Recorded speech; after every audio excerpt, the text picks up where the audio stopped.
Stand by. The program will begin soon. There's an example yesterday I saw of this woman who's been here. I mean, we might even play this clip. She's been here 20 years. She has 3 kids who were born here.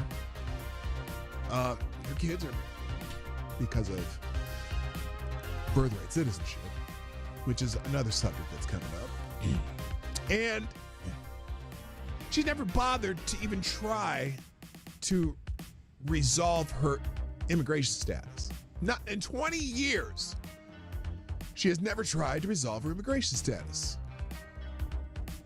Not through Republican presidents, not through Democratic presidents, nothing. And so now, she's worried about being deported because they put out the sob story of this woman.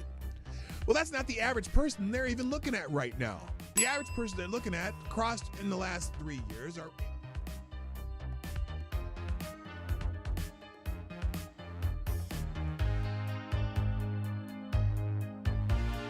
CNN is cutting jobs to embrace the digital future. No, because they're cutting jobs because, as I like to say, they suck.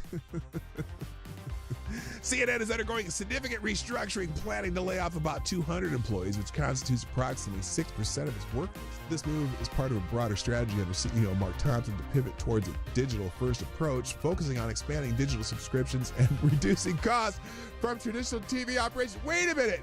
Didn't they already try the CNN subscription service, which failed miserably?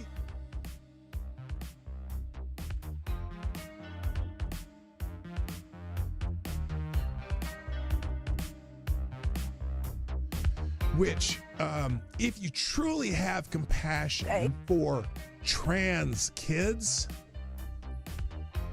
you would allow them to all go through puberty, because 90% of kids who think they're trans change their mind once they go through puberty. That puberty is the fix for most of the problems.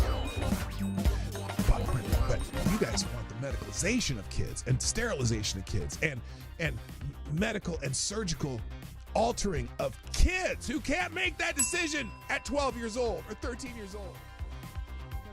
Asks, why is it when I try to show empathy and concern, people always misconstrue it? Last time I asked someone if their mom at least got a good check from the clinic that botched the abortion. Oh.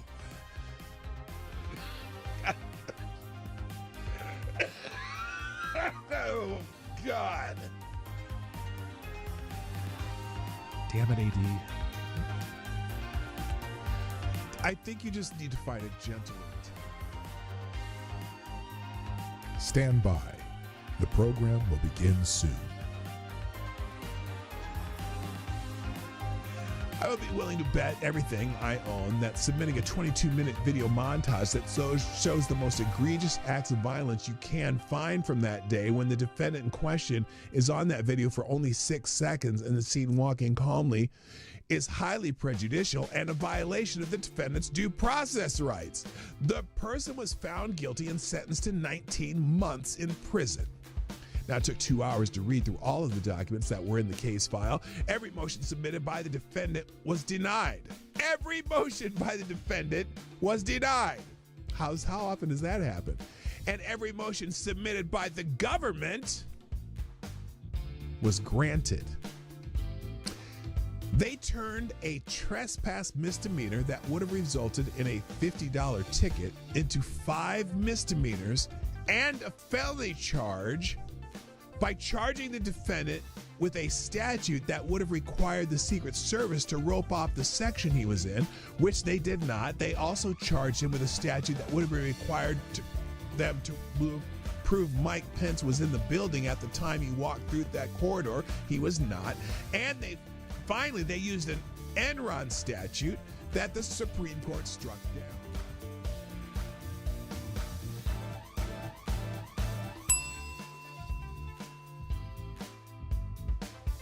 If you accept a pardon, you are admitting guilt. Period. That's the, because you can't be pardoned if you're not guilty. Whether he can preemptive pardon, whether he can issue President's reportedly asking his staff whether he can issue preemptive pardons for himself, his family members, Rudy Giuliani. There's a simple answer: no. No, Mr. Oh, that you would be a can't? gross abuse Oh, of the presidential it's a pardon authority. gross abuse of presidential pardon authority. Well, there you go. You accepted a pardon, Adam Kinzinger. You think you may have committed a crime. Oh, here, Jamie Raskin. Dirty Q-tip. Dirty Q-tip, Jamie Raskin. What else? What did he have to say? Well, the seeking of pardons is Yes, it's only on powerful one side. demonstration of the consciousness of guilt. Or at least the consciousness that you may be in trouble. Jamie And that's Raskin. what's so shocking Did he get a about pardon this. also? Wasn't he on Well, that committee? The seeking of pardons is... He was on that committee. I'm curious if you're going to condemn that part. Are you going to condemn that pardon? You know, Joe Biden pardoned a lot of people. Yeah, he should answer for that and explain. Lots of murderers, lots of drug dealers, lots of people who killed people. Commuted the sentence of a couple murderers. One drug dealer who people died from taking the drugs that they sold them. Stand by. The program will begin soon.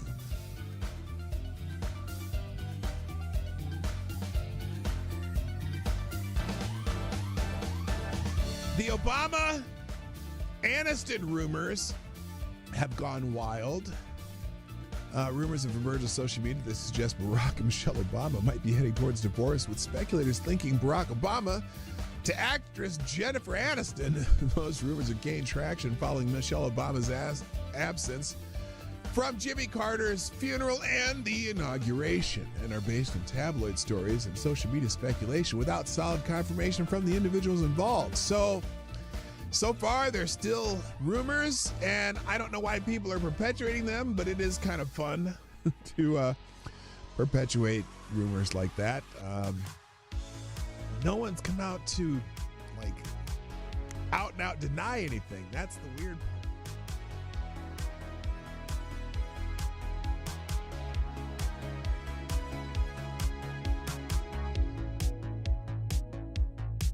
We should just take a deep breath and acknowledge the audacity. The audacity! Of a president who's so clearly concerned about his own criminal culpability. Oh my God, his own criminal culpability and his son's business dealings. I know that they're talking about Joe Biden, aren't they? And that of his family members.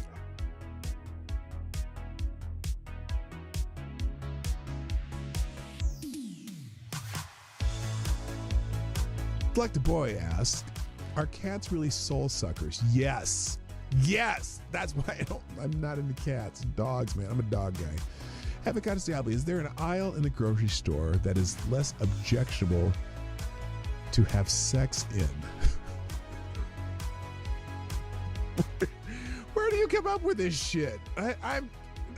Dude.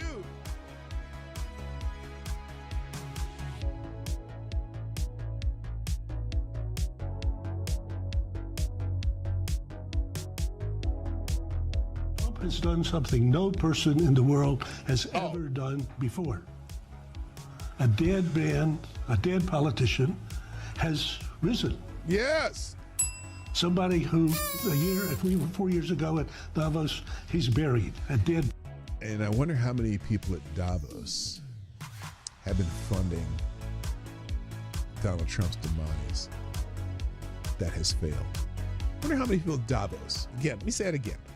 I wonder how many people at Davos have been funding what they had hoped would be Trump's demise. I bet you there's a few of them there. And it didn't work, did it now? Didn't work now, did it? Politically known to me. He's now returned. This is the greatest comeback in political history of a politician. And then, therefore, he thinks he can do anything.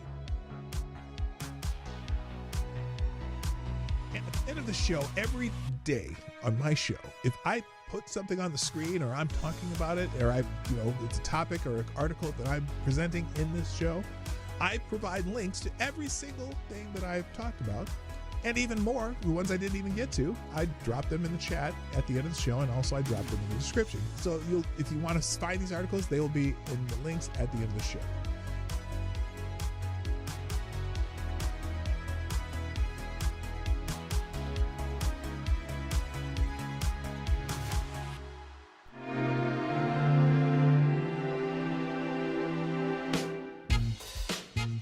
Ladies and gentlemen, coming to you live from the Lucky Dog studio in a hidden location somewhere in the upper Midwest of the United States of America, it's a brother making his own way but with all the wrong opinions. Welcome to the Morning Night Live with your host, the one and only Dawg Knight. Woo-hoo! Hey!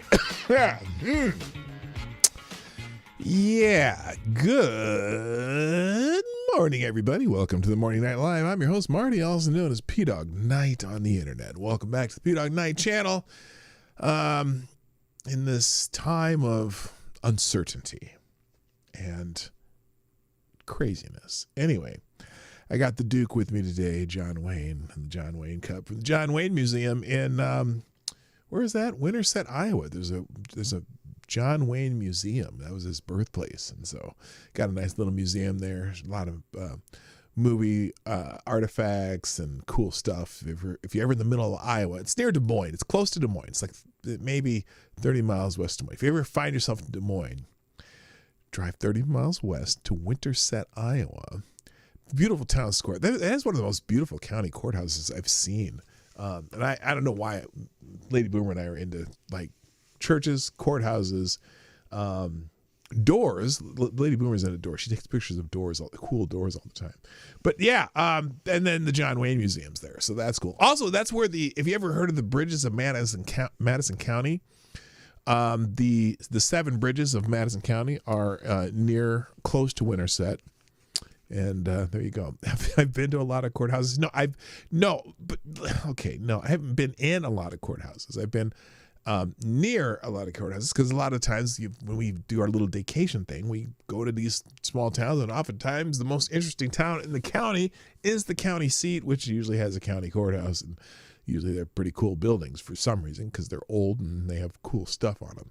So anyway, welcome to the show. We're going to talk about fighting back. Now, where's this Elizabeth Warren thing? Oh no, did I accidentally close it? Oh, I might have. That's a bummer. Elizabeth Warren was having a press conference. Now I lost it. Oh, shoot. Well, that was the whole point of the show. What is this? That was the prediction. What happened to the Elizabeth Warren stream? Well, I'll be darned. Well, it was notable because of that right there. They had this stream going of a press conference of Massachusetts elected officials. Let's see if I can find it still. Massachusetts.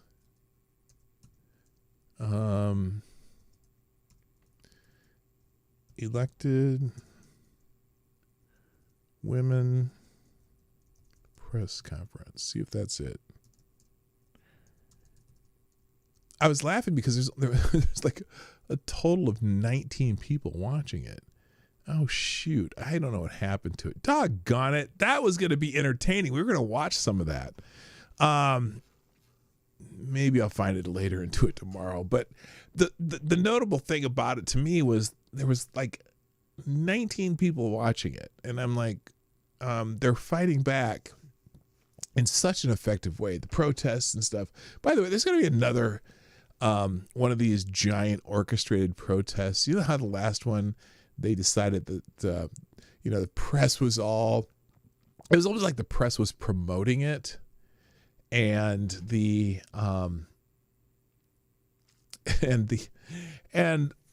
it's sponsored. They've got all these paid protesters coming out. They got the professional signs all made. They probably got pallets of bricks being delivered around the town. And it's just, is the fighting back, is the so-called fighting back, is it effective? Because look, they said they had I think they said they had 3 million people out, whatever, was it June 12th? They had that big protest. I was out of the country. June 14th. I was here, but I was here. It was a wedding. And, they promote it for months, and then a lot of the cities where you expect it to be big, New York and San Francisco and Chicago, whatever, had big protests. Minneapolis had a pretty big one at the Capitol, but that was the same day that those lawmakers got shot. But, I mean, and you say, oh, well, we got, 3% of the country came out. Well, aren't they the same people who are always out protesting, though? Do they have any new people out protesting? That's what I'm wondering. I don't think they do. I think it's just the same, everyone they got to come out. Well, now, the same people came out for Black Lives Matter protests, except for the black people, because black people are kind of sitting this one out. But they're all coming out, and this, and this was like the June 14th was kind of the geriatric protest. It was everyone my age and older, which I wouldn't call myself geriatric, but I know some of you would, Tyre. But anyway, they're going to do this again, apparently in July. Someone was started promoting it. I saw a couple people promoting it, and it's, the professional protesters are going to be out again. I'm just curious. Oh, I have a stream. Yes, I know I have a Streamlabs. I'm getting there. I have that. So anyway, it's just weird to me. Is it having any effect though? That's the question. They're fighting back. Is anybody listening? Is anybody who's not already on board with the protesting Donald Trump listening? And maybe with this new twist of us dropping some bombs on Iran, maybe that'll motivate some people who normally wouldn't. The anti-war right. Because I'm not happy about it. If this is starting a war, if we're doing this regime change shit again, I'm not on board. I don't, let the Iranian people, drag their own mullahs through the streets and deal with it themselves. But I don't know that we need to be doing that. But I do understand, I'm back and forth on their nuclear capabilities need to be neutralized. And we don't even know if they had any. Well, I mean, maybe some intelligence says they did. I don't know. But we've been talking about this. How long have we been talking about, Iran getting close to having a nuke? Oh, Iran getting... That's been going on for 20 years.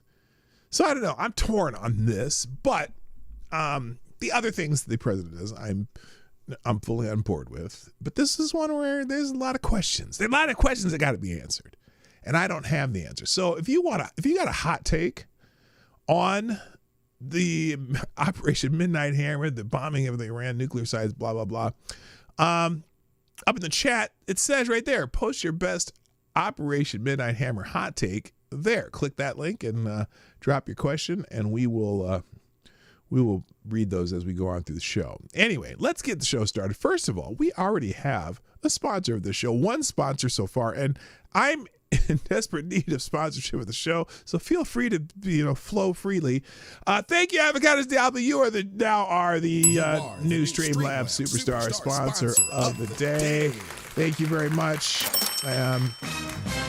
Avocados Diablo says, "Oh, that's not good. Found out I have emphysema this weekend. There goes my last organ with resale value. I also lucked into a free 2020 Ford Escape with less than 9,000 miles on it, so I don't need to sell an organ. Yet I guess I kind of broke even." Oh, dude, I hope that whatever treatment for emphysema, I know emphysema is, just makes it really hard to breathe, and you got to take care of yourself. So do take care of yourself, my friend. I hope you do, and cool, you got the free Ford Escape, though. And how do you luck into a free 2020 Ford Escape, though? They're not a bad vehicle. I think I had to drive one when I had a rental car once. Anyway, congratulations on the Ford Escape, but not on the emphysema. That sucks. All right, let's say hi to everybody in the chat. Now, obviously, we've already said hi to Avocado Salad, but he's also first. He gets the bell in the chat. Yes, there you go. Also, good morning to Kara Soldier, Mike Savage, Blarg. Lewis is in the house. What up, Johnny Boomer Tech doing his job. The Pope, Tyrannius III, the Blessed Blitch is here. Welcome. Also, Reaction Puerto Rico. Green Badger Outdoors. TC's in the house. Let's see. K-Shaw. What up, Kirsten? Who else? Anon, 1, 2, 3. Hello. Oh, yeah. He's in who says hello It's been a while. Oh, I thought you were I thought you were going to write the lyrics of a Bee Gees song. Isn't that Telephone Line? Oh, telephone line, give me some time. I'm living in my life. Hello, it's been a while. People schedule meetings with me, and between 10 and 12 is the most popular time, so I don't get to catch live anymore. Well, I'm glad you're here. Welcome back. Also, GDSOB, what's up? It seems like I haven't seen you for a while either. Also on the honorable mention list of great Canadians, favorite Canadians, Special Cat Asset is here. I said TC. Let's see who. Am I missing anybody? Oh, Tyler F's in the house. Welcome, Tyler F. And that looks like everybody. Hit the like button, share the stream, do all that stuff. I didn't pin it to the top, but you can figure it out. Scroll through, find my name, and repost or whatever at X. Speaking of which, we'll acknowledge people who've already done that with some interesting commentary. Thank you, link in description, aka Somnumble Nation, tweeting out the show as always. Also, obviously, my little wrestling theme inspired a wrestling theme from none other than Reacción Puerto Rico. Thank you there with the Macho Man doing his flying elbow. Now this one, this is good advice. Don't put your fingers anywhere you won't put your wiener. That's cute. Little tip from your Uncle Larry. Larry, I don't want Uncle Larry talking about my wiener though. Also, thank you CG with the let's go. Gotcha. And Mike Savage with the let's go. Oh no, he didn't say let's go. He said let us go because that's Mike's style. And then also thank you TC retweeting the show and tweeting the show. Both. Thank you, Reaction Puerto Rico. This is link in the description, aka Soundable Nation, Kirsten Shull, K Shull, CG, and Tyler F. All retweeting my tweet of the show. Greatly appreciated. Thank you, folks, for doing that. Now, I'm a little bummed that I missed this, but I do have a little, since there's a whole bunch of information about Iran today, and that's kind of dominates the news and whatnot. I don't have a ton of articles open. I'll have the aggravator in the description or the end today, but I'm not opening a lot of articles unless we need to fill some time. So you can check, but I do highly recommend checking out the aggregator from Ace of Spades blog, JJ Sefton's morning report, which will be in the links today. But Reaction Puerto Rico sent me this video of a guy a U.S. veteran who perfectly predicts the U.S.-Iran strikes. Anonymity T2, I'll be back, is here. Good morning. So let's take a look at this real quick because I want to see this. I watched it a little bit, but then I thought, no, I'm going to watch it live on the show. So here we go. And then we'll get into some of the hot takes. If you have hot takes on anything about the Iran strikes, put in the Q&A section. All right, here we go. Let's watch this guy, see what he has to say. Certainly it's going to be something interesting. This is a YouTuber who interviewed this guy in the street and says perfectly predicts the strikes. Here we go. Would you support the United States getting into the war with Iran? No, not a chance. What do you think should happen? Precision strikes, just precision strikes, get rid of any ability for them to have a nuclear weapon, but no boots on the ground, never again. Countries like Iran, you can't allow them to obtain any sort of a high enriched uranium to make a weapon.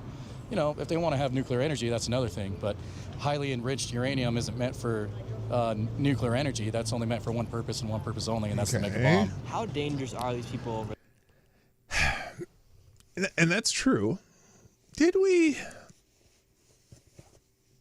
in any way facilitate this? Does anyone believe that they were following the rules when they had to deal with Obama? Because a lot of people are saying, oh yeah, well, Trump nixed the nuclear deal and then they started enriching, start centrifuging that uranium to enrich it. They said they were at 60% on a lot of it.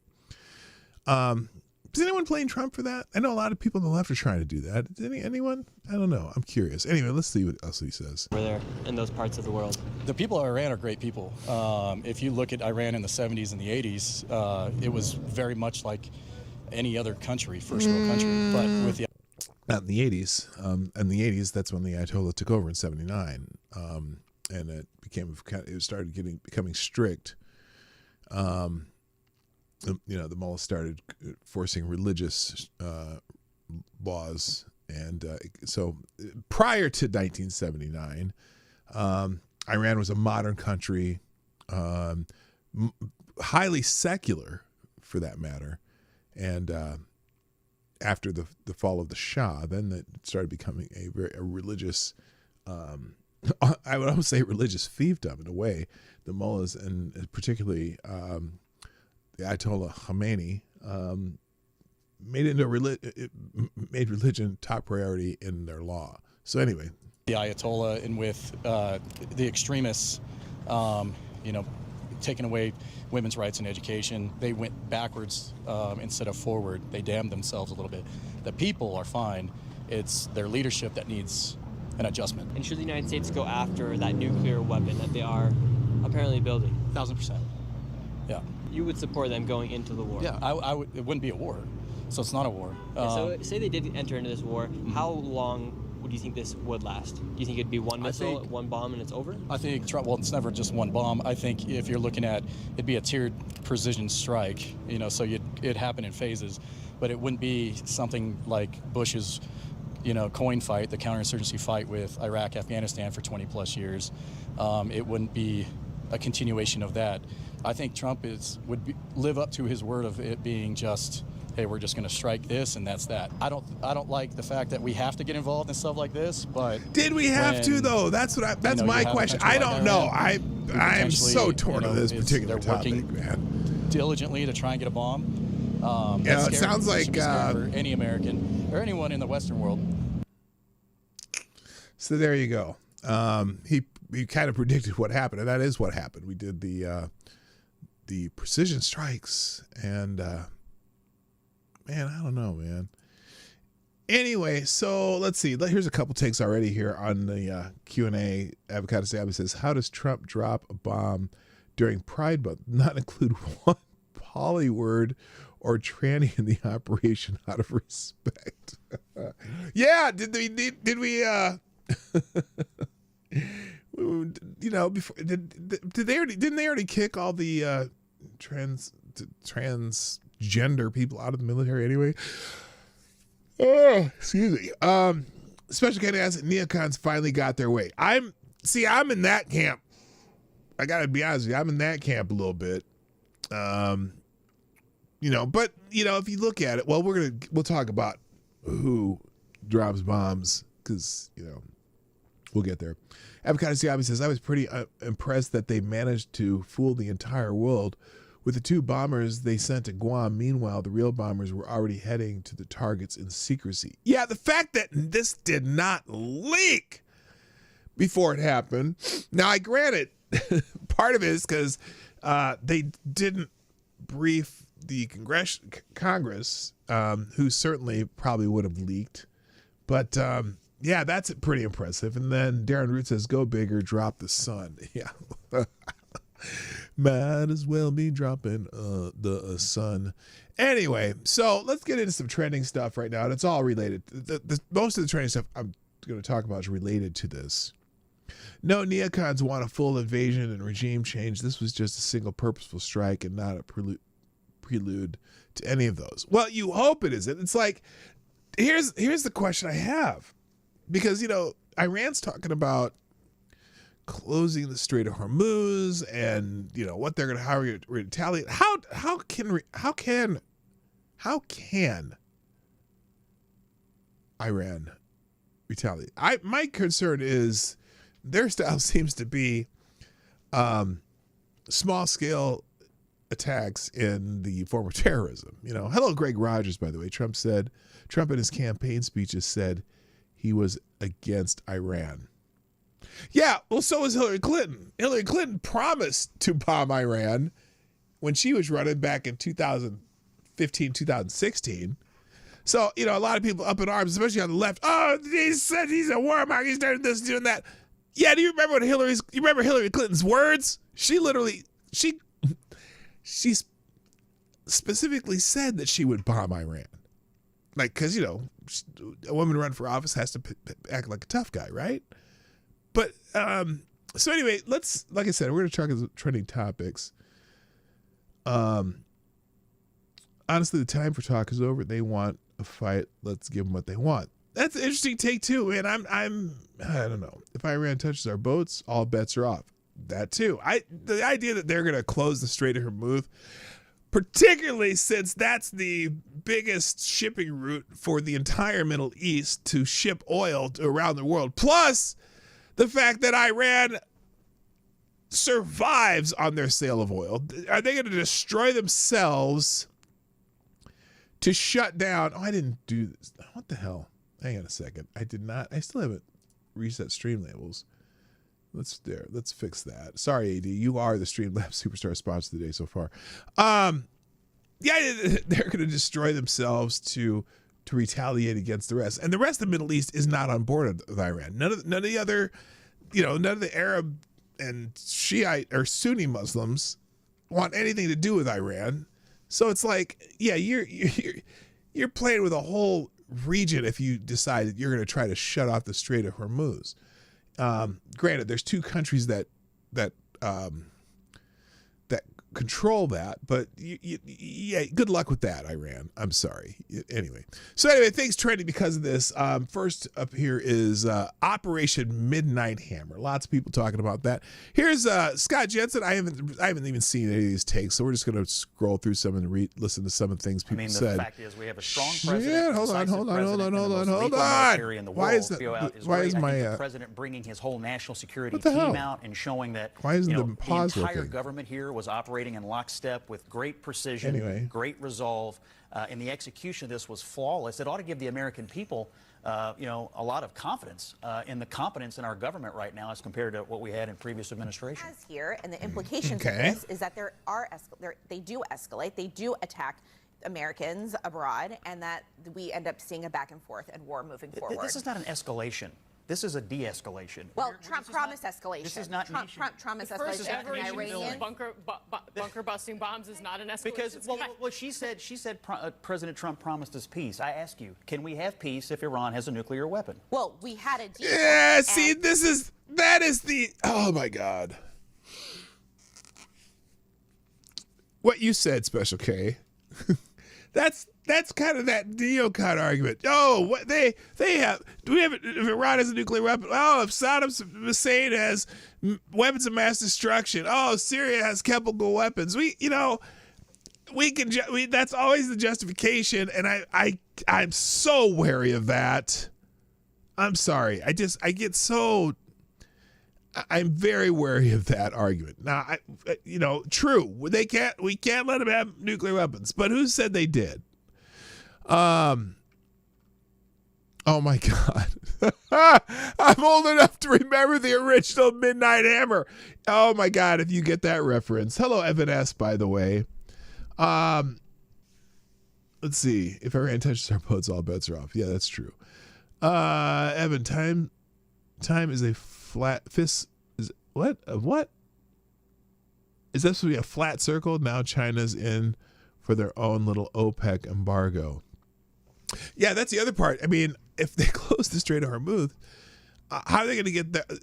Iran sends most of their oil to China. I don't think China's going to be happy about that. What's it say? My president doesn't send pallets of cash to Iran. He sends them Operation Midnight Hammer. Big difference. Yeah, we did send a shit ton of money to Iran with a couple of the more recent administrations. Let's see what this one is here.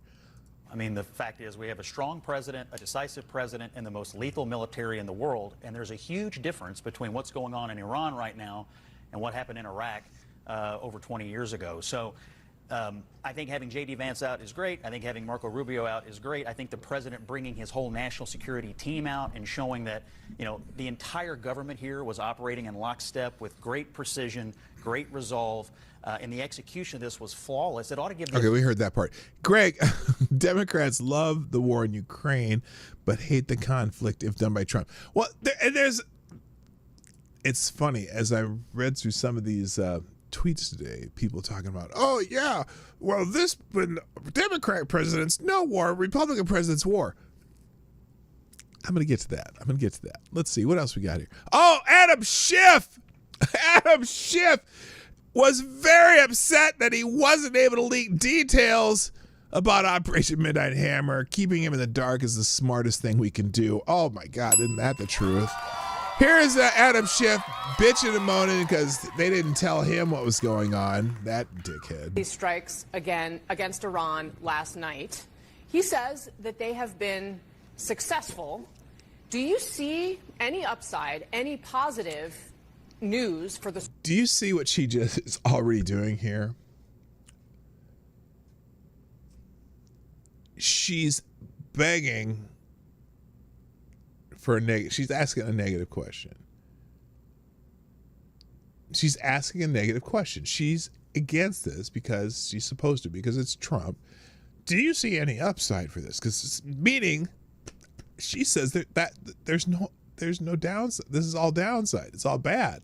You only ask that question if you think it's completely bad. And I'm me not being a foreign policy war expert, just knowing what I know from what I've lived through. I'm not thrilled with the whole thing and the excuses they're making, but if it turns out that this is just a one-off, like with some of these other things, I'm gonna be okay. But you start talking about regime change and throwing boots on the ground and shit, I'm out, dude. Sorry, that's just me. But anyway, let's see what she says. security of the world in learning of the success of these strikes? First of all, Casey, I want to express my gratitude that the pilots are all out safely and acknowledge the skill, the bravery, and the professionalism of all the military forces that were engaged in this military operation. But it's not an operation that should have ever been authorized by the president. Oh, really? In the absence of intelligence showing that Iran had made the decision to break out and build a bomb. The intelligence I've seen, and it's been limited, indicates that Iran has certainly enriched uranium but had not made the decision to build a bomb or pursue the mechanism of a bomb. And in the absence of that, this is not a strike that should have been ordered. In watching Hegseth during that press conference this morning, we saw a lot of arrogance from the defense secretary. Oh, pot kettle! As wars in the Middle East have demonstrated, arrogance is a deadly commodity. We simply don't know what is going to occur now, whether Iran will retaliate, whether Iran was able to evacuate some of the enriched material from Fordo. There were commercial satellite images of trucks lined up at Fordo and leaving Fordo in the days preceding the strike. So a lot of questions, including the risk to American service members. Yeah, I wonder if Iran claims that the site was empty. Yeah, maybe. That's, they say, oh, there were trucks going in and out of Fordo. I'm not convinced of that either. I mean, you cut your losses, but Midnight Nexel, good morning, by the way. I want no foreign intervention, none at all. We have too many of our own problems to deal with. That's my camp. That's where I'm at. And so the less we do somewhere else right now, that's unnecessary. And the question is, was this necessary? And I'm not convinced. I am, WMDs. I remember WMDs. I remember chemical weapons in Syria. And I'm just saying, were they really there? How did George Bush mangle that Who song? Something about won't be fooled again. Yeah. In terms of, is there anything positive to come out of it? Yes, I mean, the destruction of these facilities is a positive. Okay. In the sense that it will set back Iran's program. And look, this is a nefarious regime that is the preeminent state sponsor of terror. It should have never been pursuing a nuclear program. But it is very possible, and I think we have to anticipate, Iran now kicks out any inspectors. It leaves the non-proliferation treaty. And if it wasn't in a sprint for a bomb, it is now going to engage in a sprint for the bomb. So a lot of uncertainty. Finally, this was not constitutional, was not lawful in the absence of a declaration by Congress. Okay, we're going to get to that in a minute, too. And I think should have come to somebody Congress. already we will have a vote on that. the War Powers Resolution. But there's a reason to bring this to Congress, and it is you want the Congress bought in. You want the American people bought in on an action this substantial that could lead to a major outbreak of war. So just to put a finer point on it, do you think the world is less safe this morning than it was yesterday? again, she wants that answer. She asked the question for the answer she wanted. That's the answer she wants. She wants him to say, yes, the world is less safe because of it. And it may be right. Iran works through proxies in many parts of the world. I'd certainly be concerned if I was in Israel right now. Real quick. Thank you, Ty Alexander, dropping a deuce in the tip jar. Appreciate it. Who says, the paradox is to have peace, you must prepare for war. I don't like it, but walk softly and carry a big-ass stick is the play here. Fanatics are unpredictable. God wills it. God wills it is a justification to kill your own kids if it means the infidels die. And that's it. Yeah, that's one of those things, man. Thank you, Tyre. Appreciate it. Yeah, they tend to like causing casualties of their own. Anyway, Rick Ashbringer in the question and answer section says, I support the action. I don't like it, but at what point do we act? Are you okay with Iran having a nuclear weapon? Well, no, absolutely not. I'm not okay with Iran having a nuclear weapon. And the question is, and I don't have the intelligence to know, and I don't mean my personal intelligence, I mean the strategic intelligence, whether or not they said they're at 60% and you get 90% uranium, you can make a bomb. These strikes again against Iran. Were they at a point where they were going to have a bomb? I don't know. Here's Pete Hegseth, what he said the other day. Him describing Operation Midnight Hammer. Whoops, right here. Full scale. There we go. Here's Pete Hegseth talking about it. Our B-2s went in and out of downtown Tehran, of these nuclear sites, in and out and back without the world knowing at all. In that way, it was historic. A strike that included the longest B-2 Spirit bomber mission since 2001 and the first operational employment of the MOP, a massive ordnance penetrator. Our B-2s went in.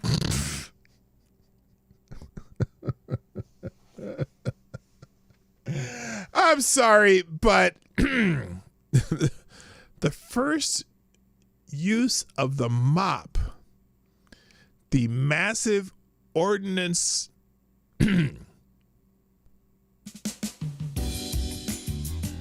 penetrator. Oh yeah. I'm so fucking childish. Hello, blue-eyed scream. What's up? So anyway, so there's Pete Hegseth. The mission was successful, and you just got to wonder, what the hell?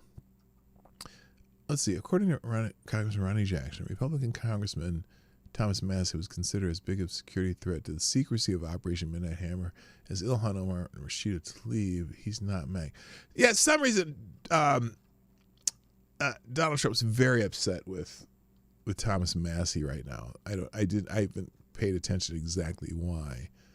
But interesting again about this Operation Midnight Hammer was so secretive and executed perfectly. 0 leaks, not a single shot fired at U.S. aircraft, decoy planes, 14 bombs dropped, 3 targets hit. Iran attacking us will be a poor choice. We will defend ourselves. So that's from the chief. So other things trending about this Congress, a lot of the Congress critters are complaining that they didn't have authorization and blah, blah, blah.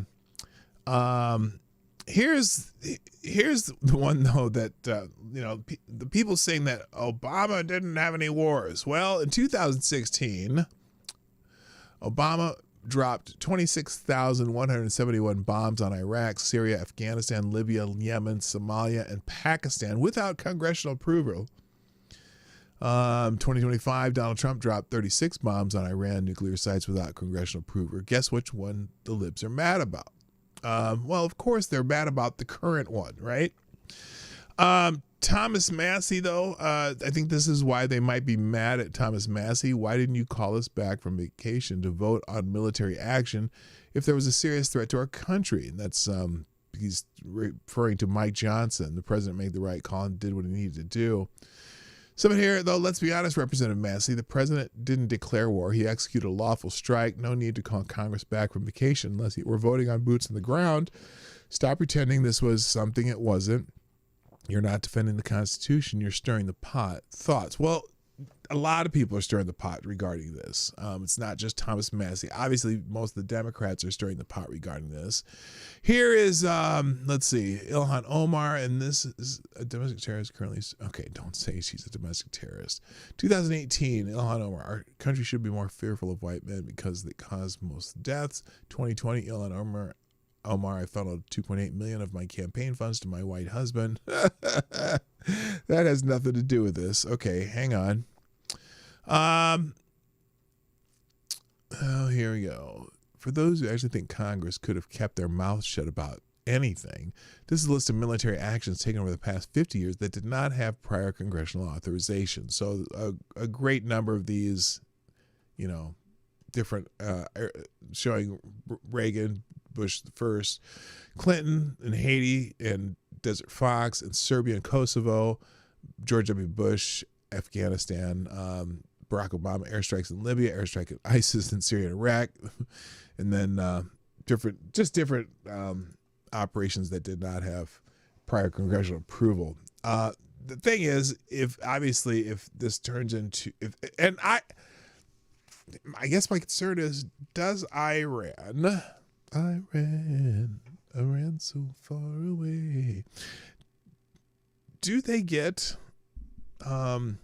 support from other countries? Is this could they be could someone run a proxy war through Iran to get the United States? Now granted, we're way over here and they're way over there, so they're, to me it seems as though their only option is to do what they normally do and have proxy terrorist attacks and shit like that. So I don't know, man. It's this is interesting. Let's see. Must watch. Congressman Ronnie Jackson lumps in Thomas Massie with the squad, including Ilhan Omar, when it came to operational security. Oh, here's where they're talking about where they think that Thomas Massie would have been as big a concern as the squad when it comes to operational security on this on its event. Really key that we had operational security in order to pull this off. We've been talking about that.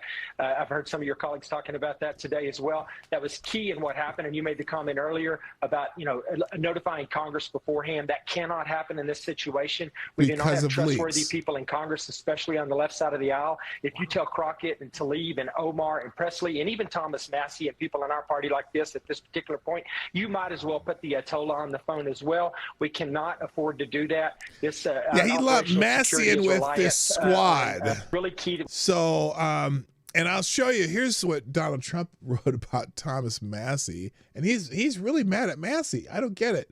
He says, this is on Truth Social, which I finally got on just because it's easier just to go straight there sometimes. Congress. This is Donald Trump posting about Thomas Massie yesterday. Congressman Thomas Massie of Kentucky is not MAGA, even though he likes to say he is. Actually, MAGA doesn't want him, doesn't know him, and doesn't respect him. I disagree. There's many. Look, I don't agree with Thomas Massie on everything, but when it comes to budget, fiscal, whatever policies, I am on board with Thomas Massie on those things. I don't agree with him on everything, but I agree with him on a lot more than I disagree with him on. And I think he has a value in Congress. Anyway, he continues. He's a negative force who almost always votes no matter how good something may be. He's a simple-minded grandstander who thinks it's good politics for Iran to have the highest level nuclear weapon. No, he doesn't believe that. This is Donald Trump's hyperbole. Sometimes Donald Trump gets a little out there, and we know that.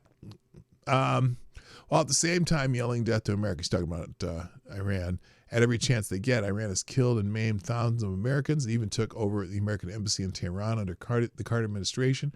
We had a spectacular military success yesterday, taking the bomb right out of their hands, and they would use it if they could. But as usual, despite all the praise and accolades received, this lightweight congressman is against what was so brilliantly achieved last night in Iran.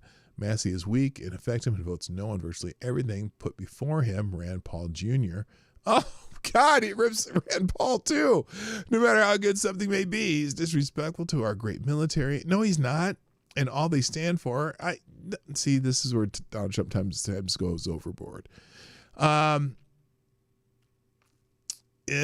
all they stand for, not even acknowledging their brilliance and bravery in yesterday's attack, which was total and complete win. Massey should drop his fake act and start putting America first, but he doesn't know how to get there. He doesn't have a clue. This is a long post. I'm not exaggerating this. He'll undoubtedly vote against the great, big, beautiful bill, even though non-passage means 68% tax increase for everybody and many things far worse than that. MAGA should drop this pathetic loser, Thomas Massey, like the plague. The good news is that we will have a wonderful American patriot running against him in the Republican primary, and I'll be out in Kentucky campaigning really hard. MAGA is not about lazy, grandstanding, non-productive politicians, of which Thomas Massey had definitely one. Thank you to our incredible military, the amazing job they did last night.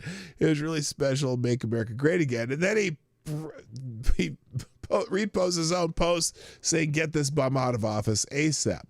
Yeah, that's not going to be good for Thomas Massey in Kentucky, but I think maybe, look, seems like the people of Kentucky tend to, at least with their senator and Thomas Massey, like the fiscal hawks.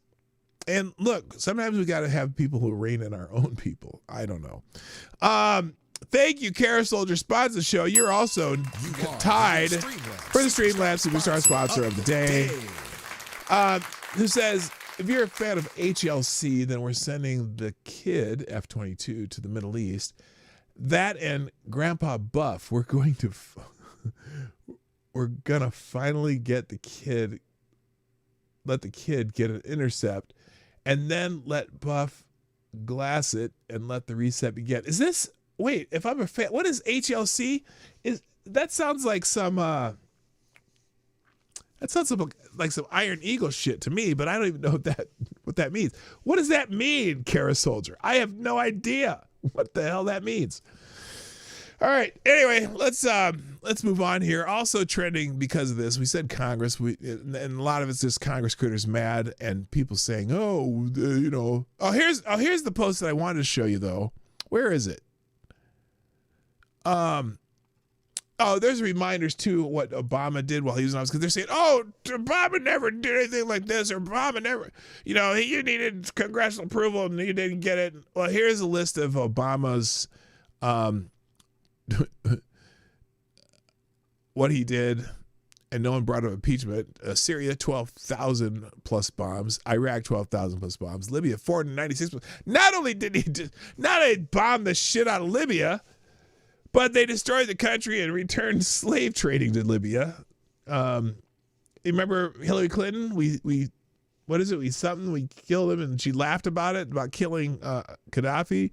Yemen, 35. Somalia, 14. Pakistan, 3. 26,172 bombs for a total of 3 bombs every hour, every day. That's the average of the Obama administration. So people say, this is... I'm not going to argue that whether or not this was an attack that you could authorize or not through Congress. I'm just questioning, did we have to do it? More takes on the question and answer section here. Thank you, Avocados Diabli. The only threat that is of unknown sleeper cells, and if you never act out of fear for something that they may or may not exist, you may as well just surrender now. Yeah, no, I'm not. Look. And again, my basis for questioning is not because of that either. If you need to act, you need to act. The question is, did we need to act? And maybe we did, maybe we didn't. I don't know. I'm not. No one's convinced me yet. People also forget that the whole speak softly and carry a big stick thing, that is peace through strength, sometimes requires you to use the stick. That's true. I 100% agree with that. I do. So there you go. All right. What was that? Oh, this is about Libya. Okay, then let's see. Then they got Middle East trending. Never forget, it was one man's weakness that kicked off 40 years of Islamic oppression and bloodshed in Iran throughout the Middle East. Yes, indeedy. James Earl Carter. Look, the Shah, was he a great guy? Probably not. But guess what? What was Iran like before 1979 and after? We certainly, we still got issues. Let's see. Also, Middle East. Obama launched 563 drone strikes in Pakistan, Yemen, and Somalia without a single declaration of war. You didn't have a problem with. Oh, this is Alexander. Oh, because Alexandria Ocasio-Cortez said this. The president's disastrous decision to bomb Iran without authorization is a grave violation of the Constitution and congressional war powers. He has impulsively risked launching a war that may ensnare us for generations. It is absolutely and clearly grounds for impeachment. Is it though? I don't know about that. Here's JD Vance take on it. Just in JD Vance. Well, here, let's just see what JD Vance said here, and then I'll get to Gunfox here. Here's JD Vance's take on this. Americans who are exhausted after 25. I certainly empathize with Americans who are exhausted after 25 years of foreign entanglements in the Middle East. Well, we just had another one. Concern, but the difference is that back then we had dumb presidents, and now we have a president who actually knows how to accomplish America's national security objectives. So this is not going to be some long, drawn-out thing. Hope so. We've got in. We've done the job of setting their nuclear program back. We're going to now work to permanently dismantle that nuclear program over the coming years, and that is what the president has set out to do. Simple principle. Iran can't have a nuclear weapon. That has animated American policy over the past 130 days. It's going to continue to be a driving force of our policy in the Middle East for the next 3.5 years. Okay, so, and again, the difference of this, he's not, doesn't sound like anyone's gearing up for having a full-blown war with Iran, except maybe Iran. I don't know. Maybe I think they might go, they did this without us knowing shit, and they got in and out and tore us a new asshole. I'm not sure if we're ready for this. Hello, Resolute Germ. I see you there. It's not that we had to act now, but that this was the most adventurous time to act. Never wait to the last minute. Or advantageous. Did you say adventurous or advantageous? Advantageous. You meant advantageous. Autocorrect is a bitch, isn't it? I hate autocorrect. All right. That you may be right.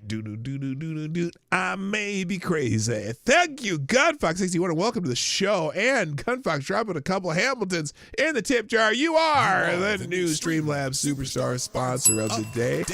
And just in time to hijack the show, we got a couple articles from the BBC. Oh, no, not that BBC. Come on, stop that shit. Stop messing around, Mart. All right, let's, here's some more news. Strait of Hormuz is trending, and this is good timing. We'll put this near the Strait of Hormuz topic because Iran has threatened to close off the Strait of Hormuz, which is the world's largest oil corridor, right? So here's an article from the BBC saying, what happens if they shut the global oil corridor? There's considerable speculation that Iran may retaliate for the U.S. strikes on its nuclear facilities by closing the world's busiest oil shipping channel, the Strait of Hormuz. About 20% of global oil and gas flow through this narrow shipping lane in the Gulf. Blocking it would have profound consequences for the global economy, disrupting international trade and ratcheting up oil prices. Yeah. And again, is it UAE and Oman and Iran have the control of this? I don't know that the other oil-producing countries in the region would stand for this. They might start their own war with Iran, which they've done more than once. Anyway, where is it? The Strait of Hormuz is the world's most important shipping routes and its most vital oil transit choke point. Bounded to the north by Iran and the south by Oman and the United Arab Emirates, the corridor, which is only about 50 kilometers or 31 miles wide at its entrance and exit, and about 33 kilometers wide at its narrowest points, connects the Gulf with the Arabian Sea. The strait is deep enough for the world's largest crude oil tankers and is used by the major oil and gas producers in the Middle East and their customers. In the first half of 2023, about 20 million barrels of oil went through the Strait of Hormuz per day, according to estimates from the U.S. Energy Information Administration. That's nearly $600 billion with a B worth of energy trade per year. The oil comes not from only Iran, but also from other Gulf states such as Iraq, Kuwait, Qatar, thank you for those who get on me for pronouncing it incorrectly, Saudi Arabia, and the United Arab Emirates. What would the impact be closing the strait? Well, former head of the UK's intelligence agency, MI6, Sir Alex Younger, told the BBC in his worst-case scenario in the ongoing Iran-Israel conflict included the blockade of the Hormuz Strait. Closing the strait would be obviously an incredible economic problem given the effect it would have on the oil price. It would be uncharted terrain, according to Badr al-Sarif, an assistant professor at Kuwait University who specializes in geopolitics of the Arabian Peninsula. It would have a direct consequences on the world markets because you're going to look at an uptick in the oil price, and you're going to see the stock markets reacting very nervously to what's happening. It would, of course, hurt the Gulf countries whose economies rely heavily on energy exports. Saudi Arabia, for instance, uses the strait to export about 6 million barrels of crude oil per day, more than any neighboring country, according to research by analytics firm Vortexa. Iran, by comparison, exports about 1.7 million barrels per day, according to the International Energy Agency. Iran exported $67 billion worth of oil to the in the financial year ending March 2025, its highest oil revenue in the past decade, according to estimates of the Central Bank of Iran. So, yeah, the entire Gulf is kind of dependent on this shipping lane being open. And by the way, good morning. Who's here? Select the Boys in the house. How you doing? And Miss Wild Wolf's here. What up? Okay, how would they close the strait, though? United Nations rules allows countries to exercise control up to 12 nautical miles, 13.8 miles from their coastline. This means that at its narrowest point, the Strait of Hormuz and its shipping lanes lie entirely within Iran and Oman's territorial waters. If Iran were to try to block the 3,000 or so ships that sail through the strait each month, one of the most effective ways to do it, according to experts, would be to lay mines using fast attack boats and submarines. Iran's regular Navy and Islamic Revolutionary Guard Corps Navy could potentially launch attacks on foreign warships and commercial vessels. However, large military ships may in turn become an easy target for U.S. airstrikes. Iran's fast boats are often armed with anti-ship missiles, and the country also operates a range of surface vessels, semi-submersible craft, and submarines. Experts say Iran could block the strait temporarily, but many are equally confident that the U.S. and its allies could swiftly reestablish the flow of maritime traffic through military means. Yeah, look, they could try that. I think you'd see a lot of sunken ships in the Strait of Hormuz, though. The U.S., by the way, speaking of which, the U.S. has done this before. In the late 1990s, during the 8-year Iran-Iraq war, strikes on oil facilities escalated into a tanker war that saw both countries attacking neutral ships to exert economic pressure. Kuwaiti tankers carrying Iraqi oil were especially vulnerable, and eventually American warships began escorting them through the Gulf in what became the biggest naval convoy operation since World War II. So, will Iran block the strait? While they've repeatedly threatened to close the Strait of Hormuz in the past conflicts, it has never been followed through. Perhaps the closest call was during the tanker war of the late 1980s, but even then, shipping through the Strait of Hormuz was never seriously disrupted. If Iran delivers on its threat, this time could be different. U.S. Secretary of State Marco Rubio has claimed that Iran's closure of the Strait of Hormuz would amount to economic suicide and called on China, an ally of Tehran, to intervene.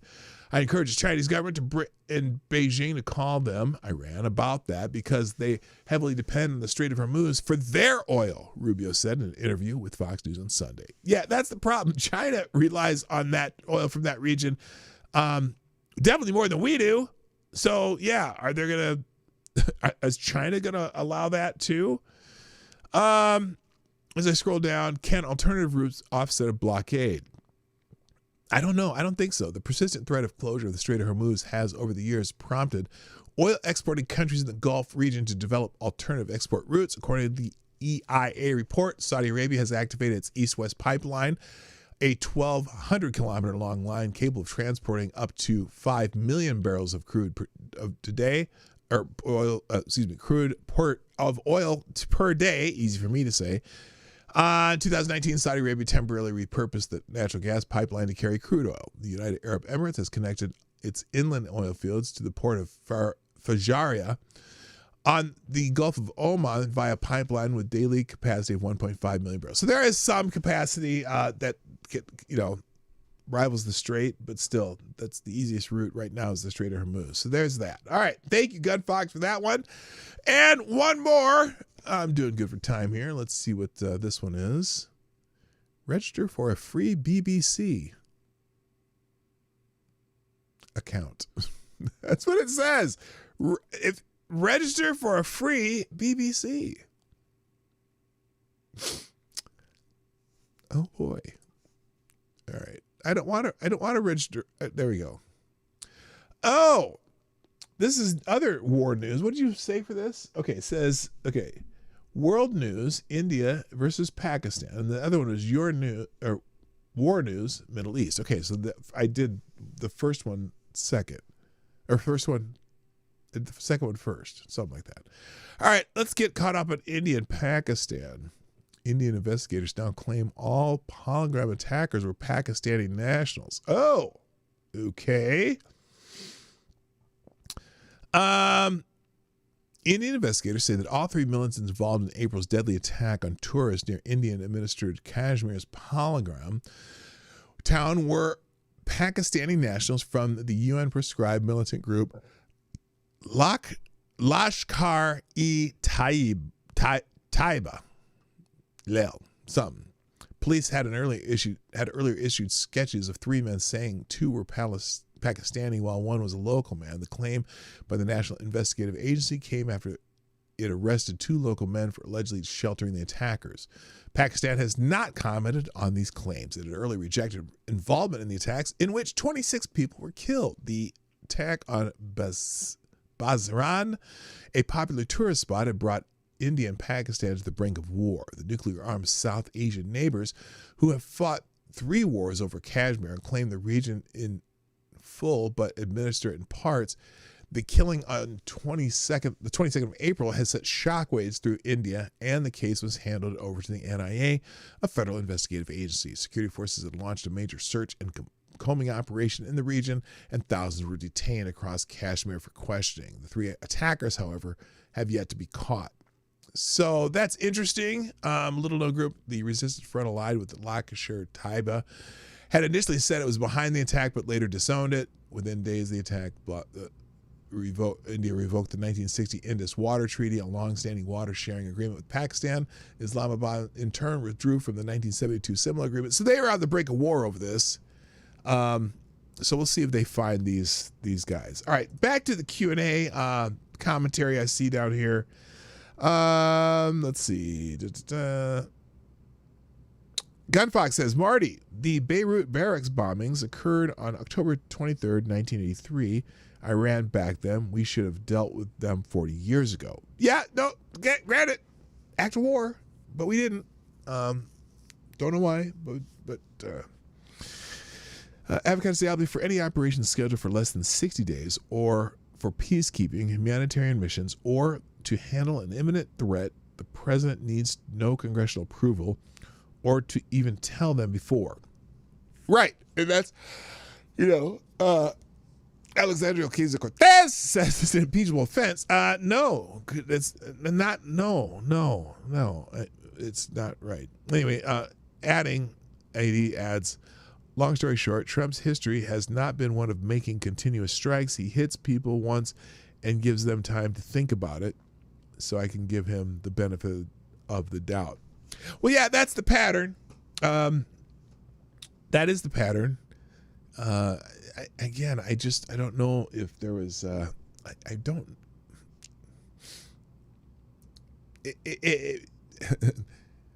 I'm just wary of the military experts. That's the way I see it. Okay. I'm wary of the military experts. So anyway, like I said, Strait of Hormuz is trending. Iranian parliament just voted to close the Strait of Hormuz, where nearly a quarter of global oil flows through. For all the folks out there screeching about what national interest do we have there, how about 25% of the world's oil supply? The Iranian Navy in the next week, they're saying that they're going to be sunk. Libertarians. Bombing Iran will cause blowback and further escalation for the United States. It's not a good idea. Neocons. Shut up. Everybody gives us blowback. Iran. We are closing the Strait of Hormuz to Western ships. Libertarians see. Neocons. We'll stop them with force. That's a take there. I'm not worried of military experts. I'm worried of... Oh, you had to... I'm not going there. Let's see. If Iran closes the Strait of Hormuz, Americans should remember who drained our strategic petroleum oil reserve. Joe Biden. Oh my God, that's so true. Biden's trending too, by the way. And I was curious as to why, so I did click the link here. Biden's versus Trump's Iran policy. Here's Biden's Iran policy. Don't. Okay, don't. Biden's Iran policy. And Trump's Iran policy. Surprise, motherfucker. Well, I think that's pretty accurate. That's a good meme. Obama launched 560 drone strikes, blah, blah, blah. That's in response to Alexandria Ocasio-Cortez. Oh, and then people are talking about how people lied about Biden. Iranian national that was led into the country under Biden administration says, soon you will know who I am. Yeah, remember during the Biden administration, they were vetting some of the people at the border, not the Biden administration, of course. There were reporters out there. And this guy right here, this is an Iranian national who crossed our border illegally, that they were processing him. Here, listen. You are smart enough, you will know who I am. But you are really not smart enough to know who I am. But soon you're going to know who I am. Oh, are we? Very easy. The entitlement. No, believe me, I'm much better than that. The entitlement, guys. Wow. So anyway, that's, yeah, he was an Iranian national. It sounded kind of ominous, though. You will soon know who I am. I don't know if I want to know who you are, dude. Hakeem Jeffries posted something. Hakeem, the minority leader in the House of Representatives.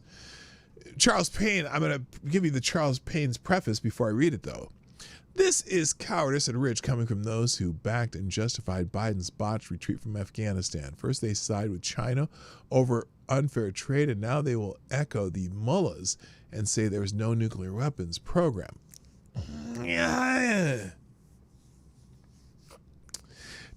Hakeem Jeffries says, Donald Trump promised to bring peace to the Middle East. He has failed to deliver on that promise. You know, when they start talking about Donald Trump failing on promises, do they realize we're still in the first 6 months of the Donald Trump presidency? Anybody? That's such a dumb way to start anything right now. Oh, Donald Trump promised to bring down grocery prices. Donald Trump, we're the first 6 months. What presidents get? Well, anyway. Again, Hakeem Jeffries, Donald Trump promised to bring peace to the Middle East. He has failed to deliver on that promise. The risk of war has now dramatically increased, and I pray for the safety of our troops in the region who have been put in harm's way. President Trump misled the country about his intentions, failed to seek congressional authorization, didn't need it for the use of military force, didn't need it, and the risk American entanglement in a potentially disastrous war in the Middle East. This is true. That is always a risk if you do some shit like this. Do they think twice about their retaliation when we got in there and out of there without them even knowing it until things started blowing up? Anyway. First, the Trump administration bears the heavy burden of explaining to the American people why this military action was undertaken. Second, Congress must be fully and immediately briefed in a classified setting. Third, Donald Trump shoulders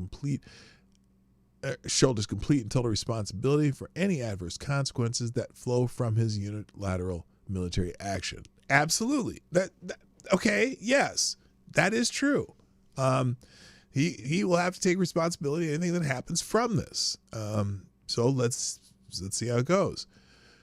One of Obama's last acts was sending pallets of cash to Iran in the middle of the night. He made sure Biden did the same. Yeah, Biden did it too. They kept sending money over there. When a nation chants death to America while building a nuke, you don't sit in your hands and let them trample us. Biden did that. This isn't the time for Bush-style regime change or endless war. One strike to say, don't mess with America, stop arguing, and pray for peace. Is that what this kid's saying? Let's see what he says. Before you do anything tonight, take a moment and pray for peace. Genuinely and wholeheartedly, everybody on the face of the planet tonight should be praying for peace. We've gotten far too close to a possibility of a World War III far too many times the past few years, and everybody needs to lock arms with their family and take a moment and pray for peace. Now, as for this situation specifically, we have a country whose literal slogan was death to America, building and just getting days away from being able to launch a nuke. We had Joe Biden in office for 4 years. Okay. No, we're not. No, they weren't days away from being able to launch a nuke. They had. We don't even know that they've been able to build a bomb yet. We know that their enrichment is probably up to 60% enrichment versus the 90 it needs for a nuclear weapon. I don't know that they were days away from anything. I don't know.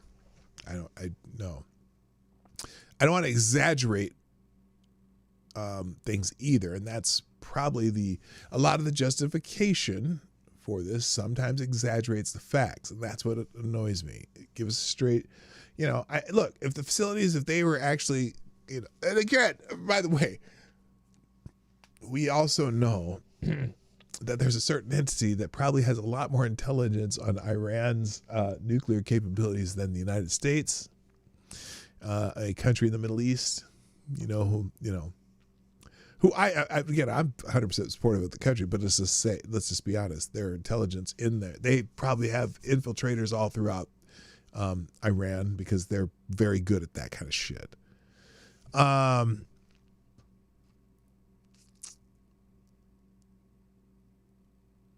Biden, Eric Matthews says, 4 U.S. embassies had to be evacuated during his tenure. Iran saw a weak puppet who wasn't a threat to them, so they built up their nuclear capabilities, and now they have to carry out the unpleasant business of cleaning up after Biden's failures. This is under the Biden tab.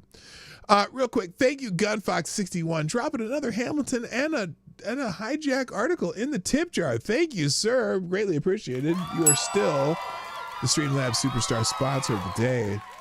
Let's see what you got here. Michigan. When did this happen? Monday, June 23rd. Is that today? That's today. Posted in the New York, in the Independent. Can I even read this article? Yes, I can. Apparently, there was a church shooting in Michigan. I did not hear about this. Michigan church shooting. Minister ran over gunman before security guard shot him dead, pastor says. Oh, I did not hear about this. Anyone else hear about this one? A gunman was shot and killed by a church security guard in a suburban Detroit on Sunday morning after a deacon ran the shooter down with his truck. The city of Wayne, Michigan Police Department responded to a report of an active shooter at Cross Point Community Church shortly after 11 a.m. Upon arrival, officers found that the security guard had killed the suspect, described as a 31-year-old man by police. At least one other person, another security guard, was shot in the leg. Several shots were fired into the church. Senior pastor Bobby Kelly told the Detroit News that a deacon ran the shooter over in his Ford F-150 truck, giving a security guard time to shoot the armed attacker outside the church. Holy shit, fuck around and find out. He was run over by one of our members who saw this happening when he was coming into the church. At an evening press conference, police said that the suspect's erratic driving drew the attention of church staff. He exited his vehicle wearing a tactical vest and armed with a long gun and a handgun. As he approached the church building, he began firing his weapon. Several staff members approached the gunman before he was struck by the deacon's vehicle, which he shot at repeatedly. At least 2 staff members shot the gunman, causing fatal wounds. They have asked not to be identified at this point. Police say that the actions of the church staff members prevented dozens of people from being murdered today. The shooter's identity has not been revealed, but the pastor said he does not appear to be a member of the congregation. Well, you're talking about having some weapons in the church. They took care of business. Holy shit. Video from the church's live stream on YouTube shows the moment the crowd reacts to the suspected active shooter. As the service was concluding and congregants clapped, shouting could be heard off screen. People in the church then began to duck down behind chairs while others run from the room. The church official instructs people to come to the back of the room. Everybody in the back, please. Everybody come to the back. Come to the back. The person yells before what appears to be a shot is heard. The sound is then cut and people continue to exit. Pastor Kelly said roughly 150 people were at a special vacation Bible school service Sunday when the shooting occurred, meaning more children than usual were in attendance. The church has had security on site for about a decade in response to violence committed at other places of worship around the U.S., although there have never been any direct threats made.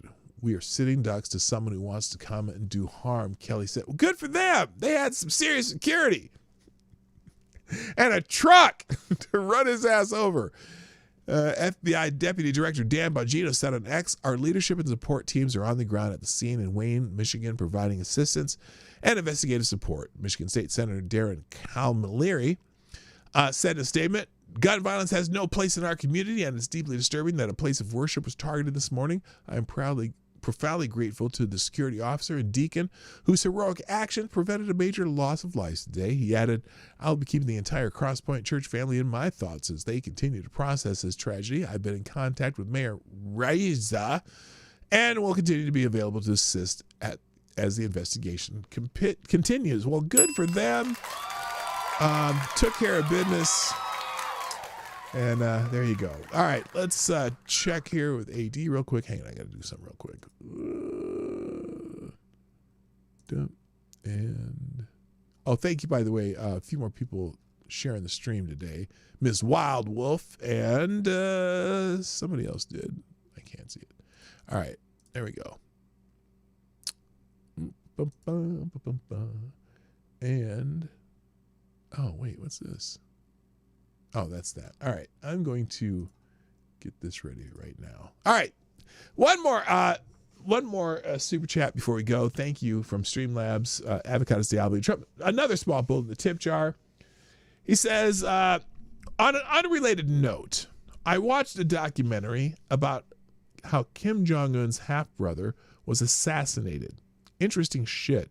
They tricked two women into smearing what they thought was lotion on his face as a prank, but really each had half of a VX nerve agent. I remember that. I remember when that happened. That was big news. And yeah, they assassinated the dude. So thank you, Avocados Diablo. And on that note, guys, I got to go. Thanks for joining me today on the Morning Net Live. I'll be back tomorrow for more news and stuff. Here are today's links. About to drop in the chat. Copy and paste. Here are the links. And so there you go. Thanks for joining me. I'm going to close the Q&A because we're done there.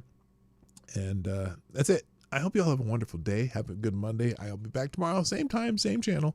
We will see you soon. My name is PDawgKnight, and I'm out of here. Bye-bye.